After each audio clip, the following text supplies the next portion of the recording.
Altılancı bölek hormatly Molla Abdurrahman ahun teňletana tagsirin namazyň izinden aýdylýan wörtler gerek däl, aýat okuymak gerek däl diýse, Wahhabidir diýen sowtysynyň jogabyasy.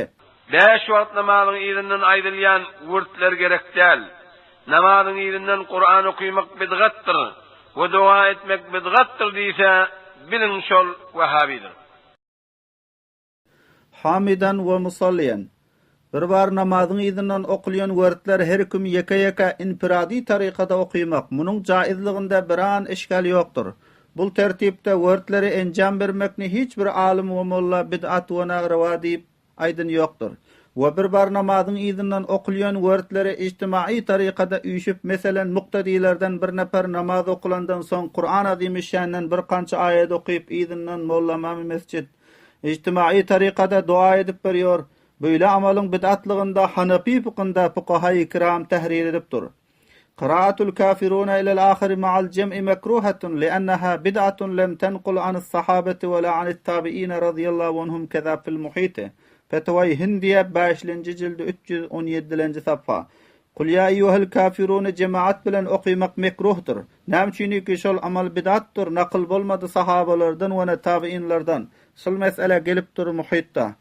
وين فتوى تاترخانية هم قلبتر قراءة الفاتحة بعد المكتوبة لأجل المهمات مخافتة أو جهرا مع الجمع مكروهة. فتوى تاترخانية 18 جلد 49 صفحة. وسورة فاتحة نوقيمق فرنمازdan soň mühimler üçin huppiýa jehr jemaat bilen mekruhdur. Sura-i Kafirun veya Sura-i Fatiha bir misaldır ki jemaatdan soň üýşüp Kur'an okuymaklygyň bid'atlygyna.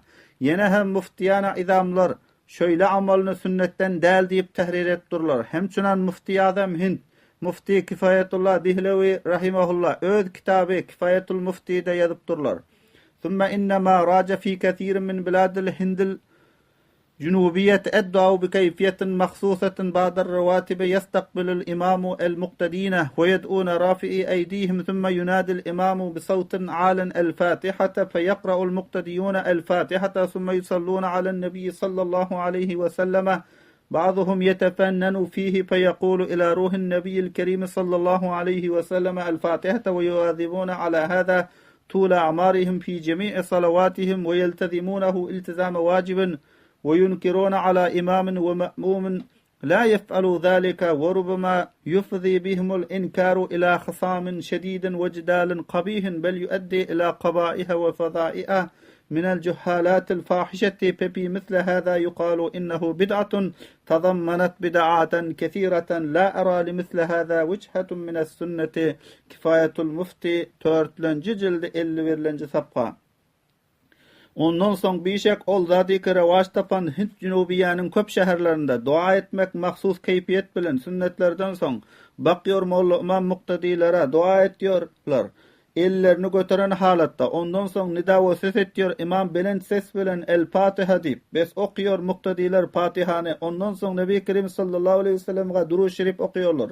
Bazysy bölek bolýar şonda bes aýtýar Nebi Kerim sallallahu aleyhi ve sellem'iň ruhuna Fatiha dowam etýär şoňa tul ömürlerinde hemme namazlarında walazym tutýarlar şonu iltizam wajib we inkar etýärler ýani betlýärler Wahhabi diýip başga diýip bir imam we muqtadi ki şol amalny etmese we köpürak baýys bolýar şoňa inkar etmek gaty uruşga we yaramaz janjal etmeklige belki baýys bolýar betliklere we faziatlara nadan paýşalyklardan bes şol zatlaryň meňzeşinde aýdylýar biýjek şol amal bid'atdyr şola bolýar köp bid'atlary görem ýok şonuň misline taryka uruş sünnetten binaen namazyň izinden ayet okutmayan mollany Wahhabi diýip marifet etýärler. Bu okuymaýany hem Wahhabi diýip betlýärler. Şol zatlaryň üstünde uruşy janjal etýärler. Şol zatlar bid'atlygyna delalet etýän açyk misaldyr. Liza bul ahundadymyz hem awamyn naslary özüne jezbetmek üçin we mollalar bilen muqtadileriň ortasynda janjalga baýys bolmak üçin bir hereket edip durlar maşaallah. Namazyň izinden ayet okuymaýany Wahhabi diýip marifet edipdir. Ahundadymyzyň şol kowluna binaen özü muddai ki namazyň izinden ayet okuymaly diýip Qaydy fiqhi bar ki el-beyyinatu alel muddai diýip bayat ahundadymyz namazyň izinden ayet okuymaly diýen kowluna edilley erba'adan beyyina we subut tapsyn. Kul hatu burhanakum in kuntum sadiqin. Bolmasa bul gepler puç we bi esas we bi bunyat we bi delildir. Delilsiz gep dinlenmiyor. Ahunda adamyzga näme baýs boldyka öz ýanynda öz aýtýan gepine qaýsy suqqa we mahkem delil bolman durup beýle Wahhabi diýip petwa beripdir. Bul iş gaty iştibah we ýangyşdyr.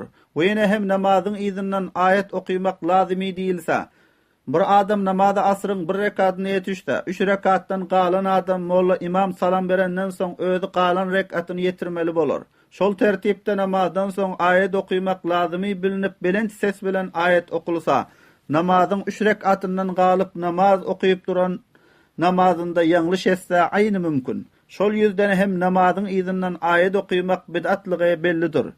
Näme sebäp bul ahunda adamyzga beýle puju bi esasy bi delil gepleri milletge takdim edip dur. Ya merdumlary özüne cezbetmek üçin we ya qaýsy bir pertten taassub üçin we ya gurup bir aýdarmyşlar diýip aýdyp dur. Ve minallahi tawfiq.